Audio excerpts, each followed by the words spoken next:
নির্বাচনের আগে থেকেই বেশ কিছুদিন আগে থেকে এনসিপি নেতা বর্তমান এমপি হাসনাত আব্দুল্লাহ বসুন্ধরা মিডিয়া নিয়ে অনেক চিৎকার চেঁচামেচি করেছেন। বসুন্ধরা মিডিয়া এই করেছে, তাদের দেখে নেওয়া হবে, এদেরকে থাকতে দেওয়া হবে না, এরা ফ্যাসিস্টের দালাল, এ ধরনের বহু কথা, বহু হুমকি, একেবারে ডিরেক্ট হুমকি, এক ধরনের মবের হুমকি, এই ব্যাপারগুলো আমরা দেখেছি, তার কণ্ঠে শুনেছি।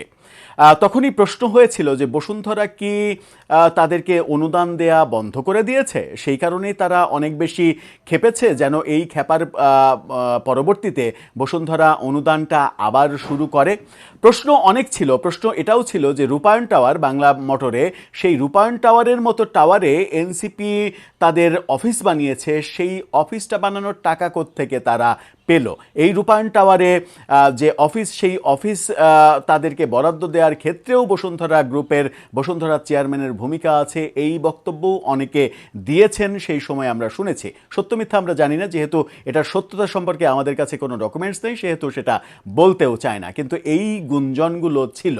এই গুঞ্জনগুলো যখন ছিল, তখন গুঞ্জনের সত্যতা, প্রমাণ, তথ্য ফাঁস করে দিলেন বৈষম্য বিরোধী আন্দোলনেরই এক নেতা জানে আলম অপু। তিনি ফেসবুকে একাধিক পোস্টে ডকুমেন্টস সহ প্রমাণ করে দিয়েছেন যে বসুন্ধরা গ্রুপ কিভাবে হাসনাত আব্দুল্লাদের কোটি কোটি টাকা দিয়েছেন এবং বসুন্ধরার সমস্ত কিছু ফ্রি ব্যবহারের অনুমতি দিয়েছেন।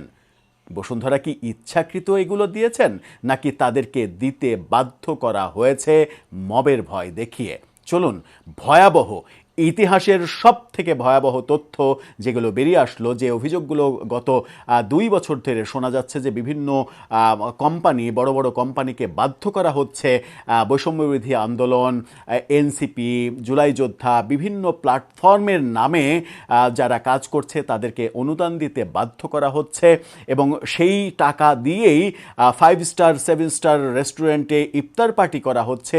সেই ব্যাপারগুলো কিন্তু আলোচনায় ছিল। এবার যে কাগজপত্রগুলো বাইরে আসলো, তাতে আমার মনে হয় যে ধারণাগুলো সত্য হতে শুরু করতে পারে।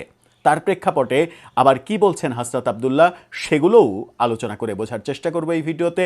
থাকবেন পলিটিক্স টিভির নিয়মিত আয়োজনে।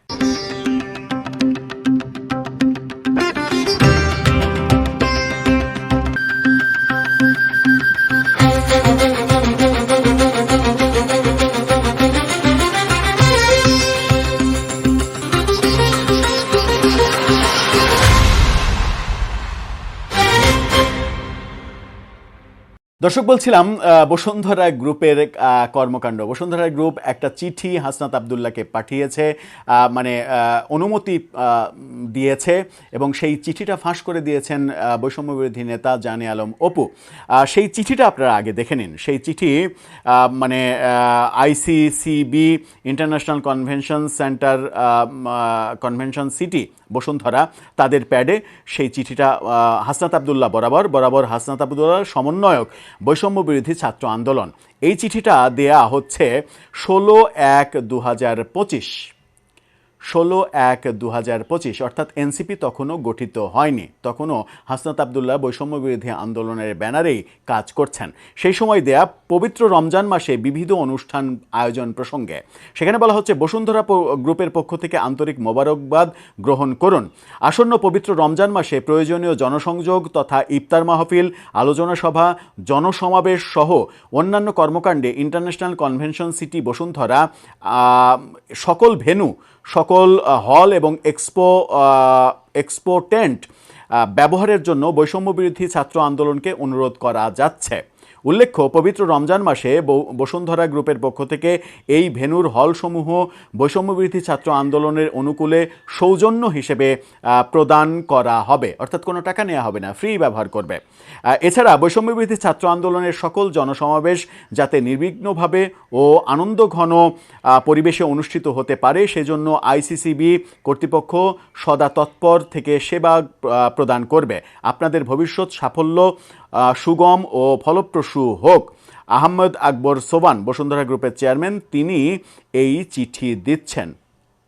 এই চিঠি বসুন্ধরা গ্রুপের যত ফ্যাসিলিটিস আছে সব কিছু, বৈষম্য বিরোধী আন্দোলন তাদের সভা, সেমিনার, সমাবেশ, ইফতার পার্টি, এটা ওটা যা কিছু করবে সব কিছুতে ফ্রি।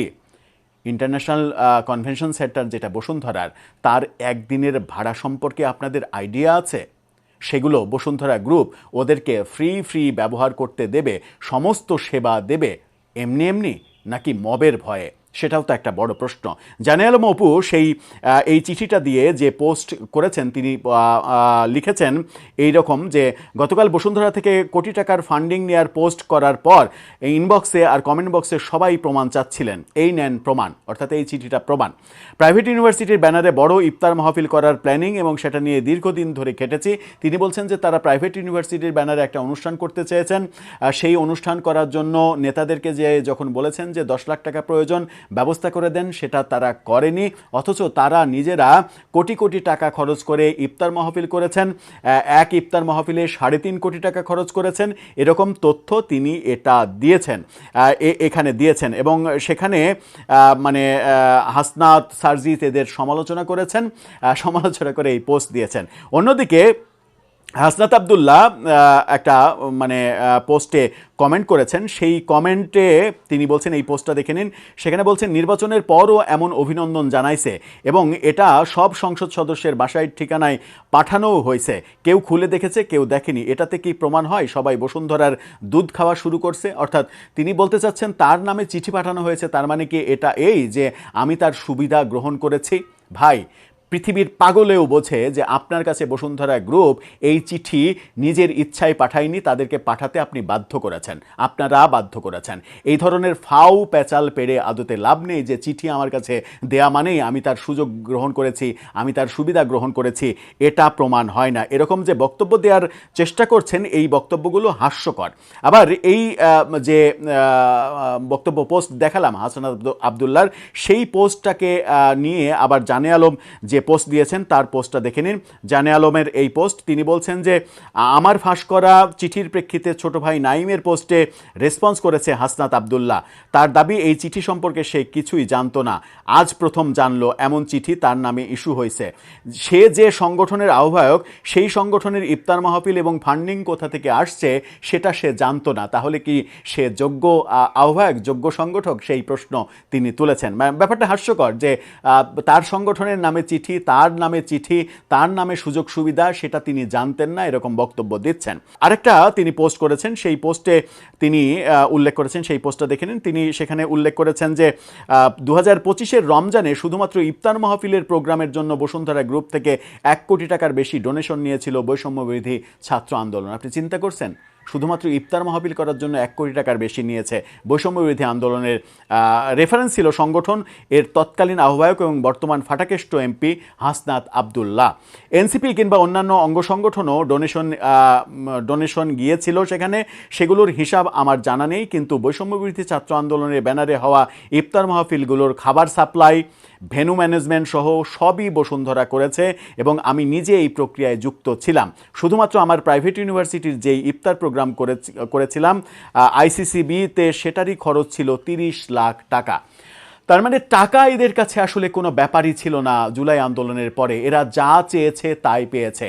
এই তথ্য প্রমাণগুলো এগুলোই প্রমাণ করে যে জুলাই আন্দোলনের নামে, জুলাই আন্দোলন পরবর্তী সময়ে এরা শুধুমাত্র নিজেদের ওই মানে যোদ্ধা এই পরিচয়টা ব্যবহার করেছে টাকা কামানোর মেশিন হিসেবে। প্রশ্ন অনেকগুলো আসে। হোটেল ইন্টারকন্টিনেন্টালে প্রায় 1,500 মানুষ নিয়ে যে ইফতার করা, সেই ইফতার করার টাকা কোথা থেকে আসে একটা নতুন দলের? 1,500 মানুষের ইফতারের জন্য কত টাকা লাগে? যদি পার হেড খরচ হয় 10,000 টাকা, কত টাকা লাগে? এই জানে আলম অপু তিনি বলেছেন যে আমরা ওই কৃষিবিদ ইনস্টিটিউটে একটা প্রোগ্রাম করেছিলাম, সেখানে বসুন্ধরা গ্রুপ যে খাবার দিয়েছিল, শুধুমাত্র খাবার প্রতি প্যাকেটে হাজার হাজার খাবার দিয়েছিল, সেই খাবার প্রতি প্যাকেটের খরচ হয়েছিল 2,000 টাকা। 2,000 টাকার বক্স দিয়েছিল। সেই ব্যাপারগুলো সে স্বীকার করে বলছে যে এই ব্যাপারগুলোই হয়েছে ওই সময়। তার মানে ওই সময় কোন ধরনের লুটপাট এবং প্রতিষ্ঠানগুলো, ব্যবসা প্রতিষ্ঠানগুলোকে মবের ভয় দেখিয়ে যে কাজ করা হয়েছে, সেই ব্যাপারে যখন পরবর্তীতে তারা টাকা দেয়া কিংবা অনুদান দেয়া যেভাবেই হোক সেগুলো যখন কমিয়ে দেয়া হয়েছে, তখনই কি এই থ্রেটমূলক কথাবার্তা হয়েছে? বসুন্ধরা মিডিয়া তোমরা বেশি বেড়ে গেছো, তোমাদেরকে দেখে নেওয়া হবে, এই ধরনের বক্তব্য কি তখন এসেছে যখন পাত্তি কমে গেছে? দর্শক, আপনার কাছে সেই প্রশ্ন, উত্তর জানিয়ে লিখতে পারেন আমাদের কমেন্ট বক্সে।